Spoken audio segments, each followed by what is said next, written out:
Thyroid hormone যদি আমাদের শরীরে যদি কম হয় তাহলে এক ধরনের লক্ষণ, যদি বেশি হয় আরেক ধরনের লক্ষণ। তো থাইরয়েড হরমোন সাধারণত যে থাইরয়েড হরমোন যে কমতেছে এর কয়েকটা লক্ষণ আমি আপনাদেরকে একটু বলতে চাচ্ছি। যেমন ওজন বেড়ে যাওয়া, দিস ইজ ভেরি ইম্পর্ট্যান্ট। ওজন বেড়ে যাওয়া, ফেটিকনেস, টায়ার্ডনেস, উইকনেস, আনডিউ, হঠাৎ করে দেখা যাচ্ছে যে অনেক রকমের মানে খুব বেশি রকমের দুর্বল হয়ে যাচ্ছে, তো এইটাও কিন্তু একটা থাইরয়েড হরমোন কমের লক্ষণ।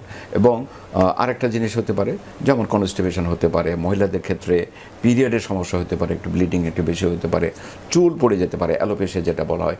এই কথা হলো যে থাইরয়েড হরমোন যদি কম হয় তার লক্ষণ। এখন থাইরয়েড হরমোন যদি বেশি যদি হয় তাহলে কী হতে পারে?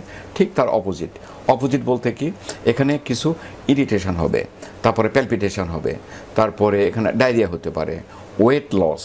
এখানে কিন্তু তার অপোজিট বলতে এটাই বোঝাতে চাচ্ছিলাম, যদি থাইরয়েড হরমোন যদি কমে যায় তাহলে ওয়েট গেইন হবে, থাইরয়েড হরমোন যদি বেড়ে যায় তাহলে কিন্তু ওয়েট লস হবে।